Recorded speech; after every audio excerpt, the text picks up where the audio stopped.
ये है वीओमीओ कोटा की असाइनमेंट फाइल जो मैंने अपने हाथ से बनाई है। और ये फाइल के ऊपर देख सकते हो कि मैंने एक फ्रंट पेज भी इस्तेमाल किया है। और ये पूरी की पूरी फाइल धागे वाली फाइल है। आप इस प्रकार की अपनी सब्जेक्ट वाइज असाइनमेंट फाइल बना सकते हो। और इसके अंदर देखा जाए तो हमने क्वेश्चन पेपर भी ऐड किया है, ठीक है ना। क्वेश्चन हमको वेबसाइट से मिल चुके हैं और उस क्वेश्चन के आंसर हमने लिखे हैं, ठीक है ना।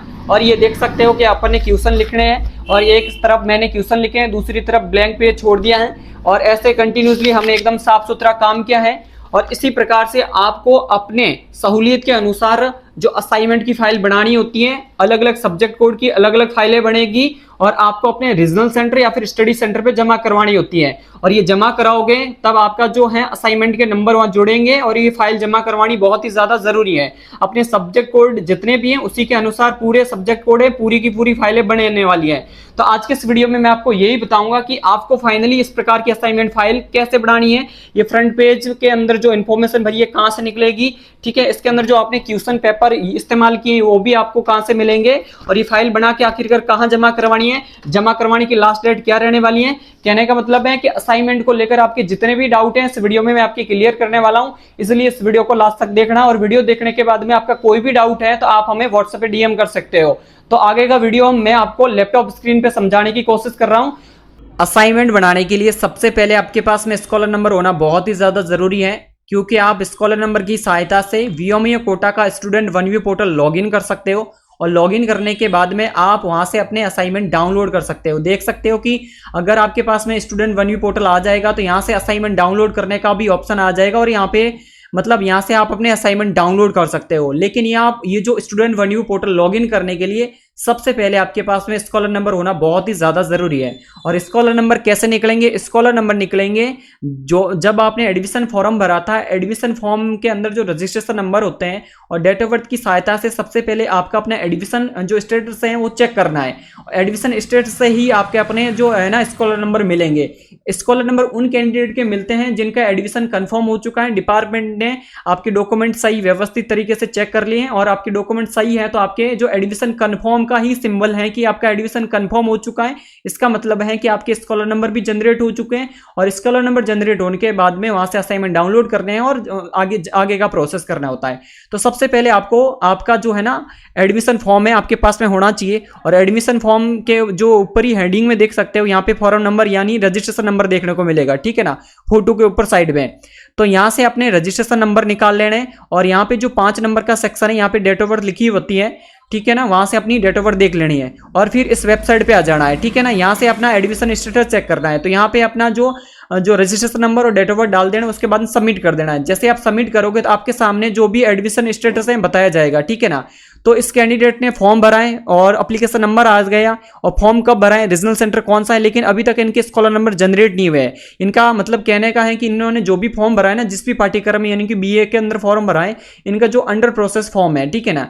लेकिन किसी स्टूडेंट ने पहले फॉर्म भरा है, उनके जो एडमिशन कंफर्म हो गया है तो उनके स्कॉलर नंबर इस प्रकार से देख सकते हो मतलब जनरेट हो चुके हैं, इनकी स्कॉलर नंबर अलॉट हो चुके हैं। अब स्कॉलर नंबर की सहायता से क्या करना है कि आपको जो स्टूडेंट वन व्यू पोर्टल है यहाँ पे आना है और यहाँ पे डेट ऑफ बर्थ डाल के स्कॉलर नंबर डाल के सबमिट करना है, ठीक है ना। और दूसरी एक और बात बता दूं, इन केस आपको मतलब स्कॉलर नंबर नहीं मिल रहे हैं तो यहाँ से एक दूसरा ऑप्शन है जो search scholar number by name, यहाँ पे भी आप नाम से भी सर्च कर सकते हो, ठीक है। आप अपना नाम डालना और उसके बाद में आपके स्कॉलर नंबर मतलब पेरेंट्स का नाम कंफर्म करके यानी कि क्रॉस वेरीफाई करके देख सकते हो कि भाई आपका स्कॉलर नंबर यहाँ से अलॉट हो चुका है।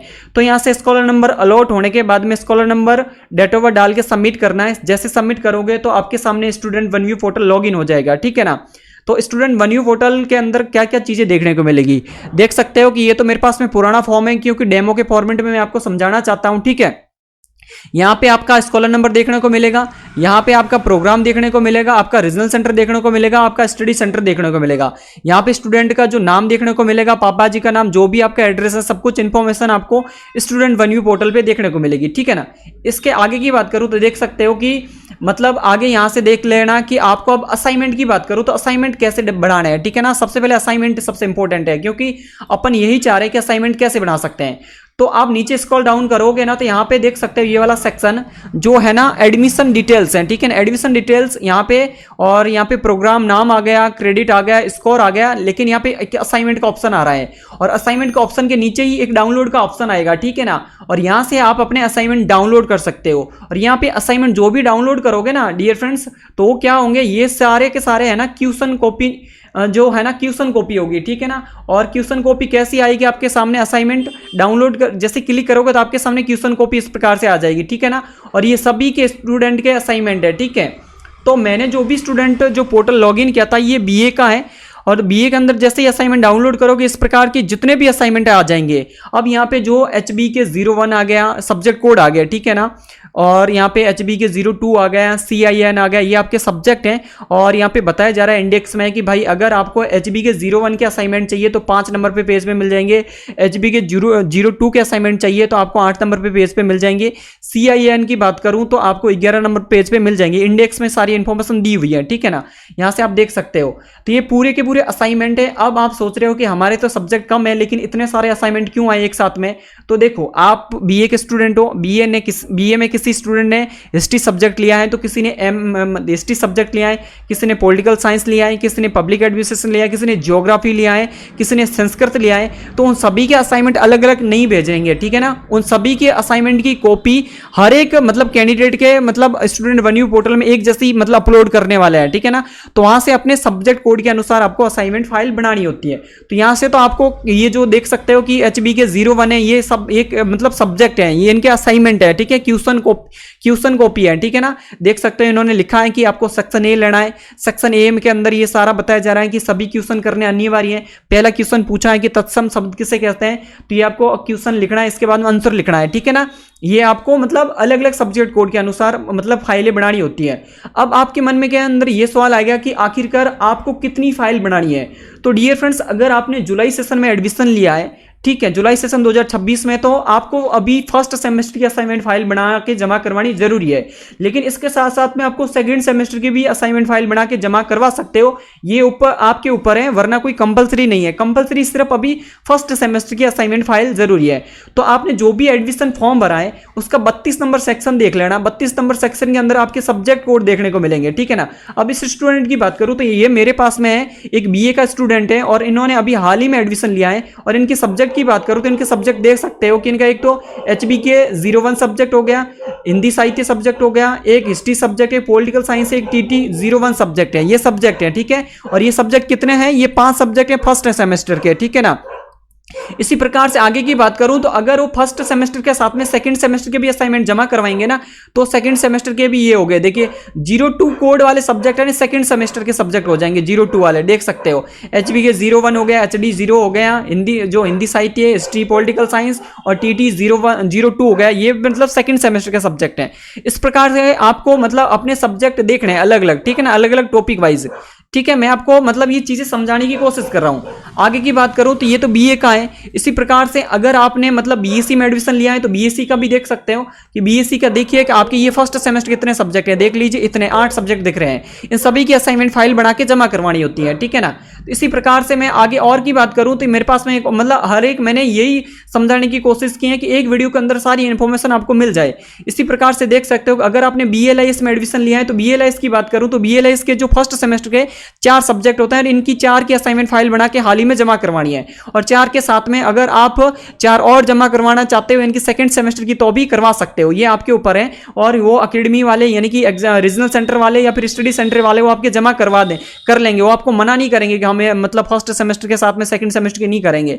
लेकिन फिलहाल फर्स्ट सेमेस्टर की जमा करवाना बहुत ही ज्यादा जरूरी है। अगर आप जमा नहीं करवाओगे तो जब आपका रिजल्ट आएगा तो ऑल ओवर रिजल्ट फेल बताया जाएगा, तो इसलिए आपको जमा करवानी बहुत ज्यादा जरूरी है, ठीक है ना। ये तो आपको मैंने बता दिया आपको असाइनमेंट फाइल मतलब कितनी बनानी है और आपको पता चल गया होगा। तो अब यहां पे एक एग्जांपल ले लेते हैं कि इनकी फर्स्ट सेमेस्टर की असाइनमेंट फाइल एचबी के 01 की बनानी है, ये एक सब्जेक्ट कोड हो गया, ठीक है ना।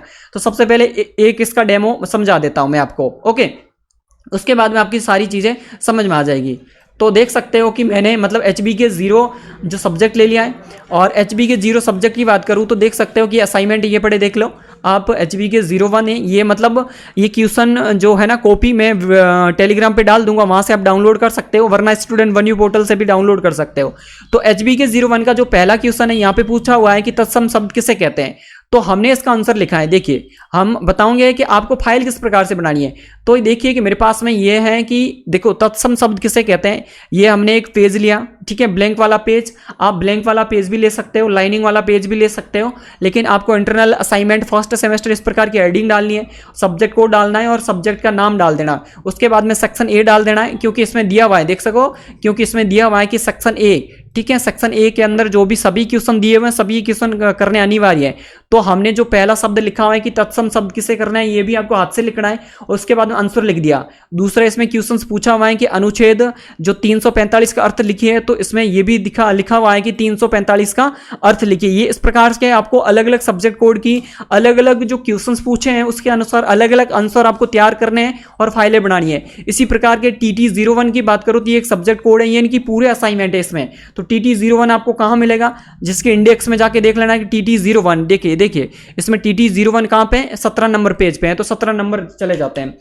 तो ठीक है, जैसे आप 17 नंबर पे जाओगे तो यह पहला क्वेश्चन आपको देखने को मिलेगा कि घरेलू पैटर्न से आप क्या समझते हैं। तो TT01 की देख लीजिए कि मैंने लिख दिया है कि घरेलू पैटर्न से आप क्या समझते हैं, उसके बाद में मैंने इसका आंसर लिख दिया है, ठीक है। इसी प्रकार से आपको हैंड रिटन वर्क करना है, किसी भी प्रकार से प्रिंटेड फॉर्मेट में नहीं चलने वाला है, ठीक है ना, वरना आपके वो असाइनमेंट रिजेक्ट हो जाएंगे। जो भी आप खर्चा पानी करोगे, जो भी मेहनत करोगे, बेकार जाने वाली है, ठीक है ना। इस प्रकार से ही आपको चीजें बनानी है, ठीक है। देखो फिर इस प्रकार की आपको हर एक सब्जेक्ट की अपनी असाइनमेंट फाइल बनानी है। सब्जेक्ट मैंने आपको बताए थे कि आपके जो भी मतलब एडमिशन फॉर्म भराया था ना, ये फर्स्ट सेमेस्टर है, तो फिलहाल अभी फर्स्ट सेमेस्टर के आप असाइनमेंट जमा करवाओगे तो फर्स्ट सेमेस्टर की 5 असाइनमेंट फाइल बनानी है, ठीक है ना।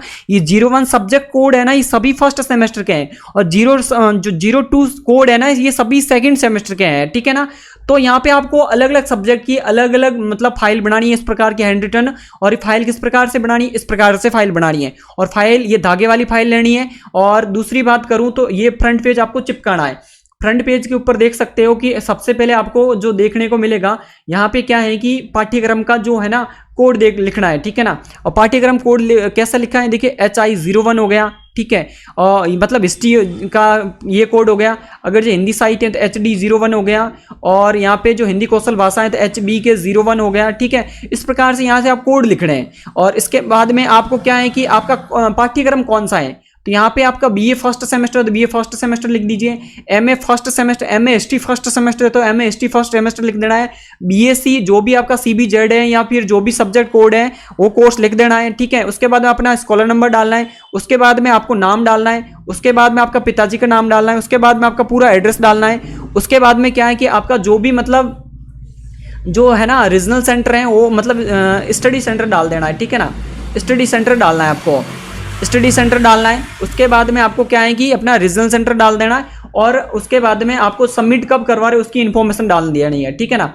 और दूसरी बात बताना चाहता हूं कि ये जो फ्रंट पेज तैयार करना है ये आपको कहां से तैयार करना है, ये तैयार करना है यहां से स्टूडेंट वन यू पोर्टल से, ठीक है ना। वापस एक बार आपको सारी चीजें समझाने की कोशिश कर रहा हूं। जैसे कि मैंने कहा कि आपको स्कॉलर नंबर डालना है, स्कॉलर नंबर डाल देना है। उसके बाद में आपका पाठ्यक्रम का नाम डाल देना है, इनकी कोर्स कोड कौन सा है, यहाँ पर रीजनल सेंटर देखने को मिलेगा, आपका स्टडी सेंटर देखने को मिलेगा, ये डाल देना है, आपका नाम, पिताजी का नाम और आपका एड्रेस, ये सारी इंफॉर्मेशन डाल देना है। और सब्जेक्ट कोड आपको कहां से मिलेंगे, सब्जेक्ट कोड मैं आपको बताना चाहता हूं, जो मैंने आपको ऑलरेडी काफी बार बता चुका हूं, वापस रिपीटेड कर देता हूं। सब्जेक्ट कोड यहां से देखने को मिलेगी, ये देख सकते हो, जैसे HB के 01 हो गया, HD 01 हो गया, और HI 01 हो गया, PS 01 हो गया। इसी प्रकार से आपके जो भी सब्जेक्ट हैं वो आपको डाल देना है इसमें, ठीक है ना। ये इस प्रकार से आपको फाइल तैयार करनी है, और फाइल तैयार करने के बाद आपको जमा करवानी है। और फाइल कहां जमा होगी इसकी भी इंफॉर्मेशन मैं आपके साथ में शेयर कर रहा हूं। तो अगर आप जो आपका रीजनल सेंटर अजमेर है तो आपकी जो असाइनमेंट फाइल अजमेर में ही जमा होगी। अगर आपका रीजनल सेंटर जयपुर है तो आपकी असाइनमेंट फाइल भी जयपुर ही जमा होगी। अगर आपका रीजनल सेंटर कोटा है तो आपकी असाइनमेंट फाइल भी कोटा ही जमा होगी। अगर आपका रीजनल सेंटर उदयपुर है तो उदयपुर ही जमा होगी। अगर आपका रीजनल सेंटर भरतपुर है तो आपकी असाइनमेंट फाइल भी भरतपुर ही होगी। लेकिन इसके अलावा अगर आपका रीजनल सेंटर बीकानेर है तो बीकानेर वालों की जो असाइनमेंट है जो स्टडी सेंटर पे जमा होने वाला है, ठीक है ना। और वहीं बात करूं जो जोधपुर वाले स्टूडेंट है, रीजनल सेंटर अगर आपका जोधपुर है तो आपकी असाइनमेंट फाइल भी स्टडी सेंटर पे ही जमा होने वाले हैं। तो बीकानेर वाले और जोधपुर वालों की जो असाइनमेंट फाइल कहां जमा होगी इसके बारे में मैं एक अलग से वीडियो लेकर आ जाऊंगा, दोनों का अलग अलग, तो आप वहां से देखकर आप अपनी असाइनमेंट फाइल जमा करवा सकते हो। और जमा करवाने की जो लास्ट डेट है आपकी, जो 15 अगस्त से अभी जमा होने शुरू हो गई है, और 15 नवंबर तक असाइनमेंट फाइल जमा होने वाली है। और इन केस अगर आपको बनी हुई हैंड रिटन असाइनमेंट फाइल चाहिए तो आप हमें संपर्क कर सकते हो। असाइनमेंट के बारे में आपका कोई भी डाउट होगा तो आप हमारे साथ में शेयर कर देना, हम आपकी पूरी हेल्प करेंगे। और